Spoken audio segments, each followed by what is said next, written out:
रात के ठीक 12:07 बजे आरफ का फोन बजा। स्क्रीन पर कोई नंबर नहीं था, सिर्फ लिखा था अननोन कॉलर। आरफ ने पहले सोचा स्पैम होगा, लेकिन फोन लगातार बजता रहा। एक बार, दो बार, तीसरी बार उसने कॉल उठा ली। हेलो। दूसरी तरफ कुछ सेकंड तक सिर्फ सांसों की आवाज आती रही, धीमी, ठंडी, जैसे कोई बहुत पास खड़ा हो। आरफ का गला सूख गया। कौन बोल रहा है? फिर एक फुसफुसाहट सुनाई दी, दरवाजा मत खोलना। कॉल कट गई। आरफ का दिल तेज धड़कने लगा। वो कमरे में अकेला था। बाहर हल्की बारिश हो रही थी। उसने खुद को समझाया शायद किसी दोस्त का मजाक होगा। तभी ठक ठक ठक दरवाजे पर दस्तक हुई। आरफ के हाथ से फोन लगभग गिर गया। उसके दिमाग में वही आवाज गूंज रही थी, दरवाजा मत खोलना। दस्तक फिर हुई, इस बार थोड़ी जोर से। आरफ, दरवाजा खोलो, मैं हूं। ये उसकी पड़ोसन नेहा की आवाज लग रही थी। आरफ थोड़ा शांत हुआ। नेहा, इतनी रात को? बाहर से जवाब आया, प्लीज जल्दी खोलो, मुझे डर लग रहा है। आरफ दरवाजे के पास पहुंचा।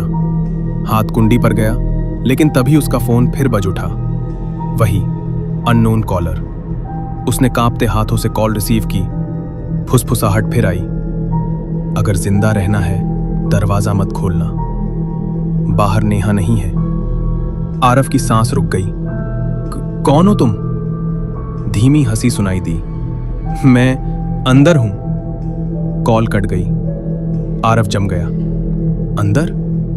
उसने धीरे धीरे पीछे मुड़कर कमरे को देखा। सब कुछ सामान्य था, सोफा, टेबल, बंद खिड़की। लेकिन अचानक उसे याद आया, बाथरूम की लाइट तो उसने बंद ही नहीं की थी।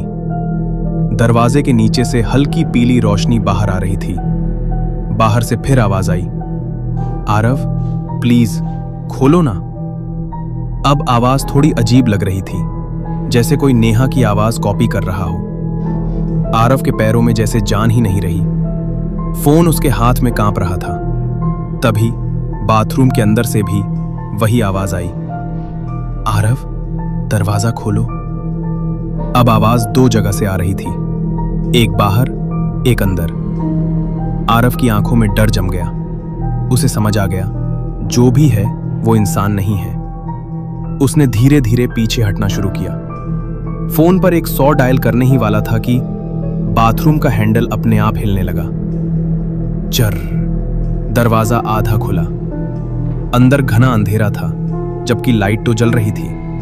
अंधेरे में कुछ हिल रहा था, लंबा, टेढ़ा, जैसे किसी इंसान की परछाई, लेकिन बहुत ज्यादा लंबी। फिर वही फुसफुसाहट, तुमने दरवाजा क्यों नहीं खोला? आरव चीखना चाहता था, पर आवाज नहीं निकली। अचानक दरवाजे की बाहर वाली दस्तक बंद हो गई। पूरा घर बिल्कुल शांत, इतना शांत कि आरव को अपनी धड़कनें सुनाई दे रही थी। फिर फोन पर एक मैसेज आया, अननोन नंबर से, पीछे मत देखना। लेकिन आरव पहले ही पीछे देख चुका था।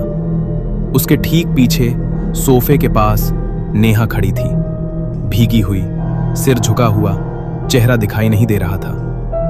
धीरे धीरे उसने सिर उठाया। चेहरे पर कोई आंखें नहीं थी, सिर्फ एक काली खाली जगह। और उसी खाली जगह से आवाज निकली, अब दरवाजा खोलो। अगली सुबह पड़ोसियों ने आरव के घर का दरवाजा खुला पाया। अंदर सब कुछ सामान्य था, बस फर्श पर उसका फोन पड़ा था। स्क्रीन टूटी हुई और आखिरी कॉल रिकॉर्डिंग अपने आप चल रही थी। रिकॉर्डिंग में सिर्फ एक आवाज थी, आरव की। हेलो, कौन बोल रहा है? और फिर धीरे धीरे उसी आवाज में दूसरी फुसफुसाहट मिली, मैं अंदर हूं।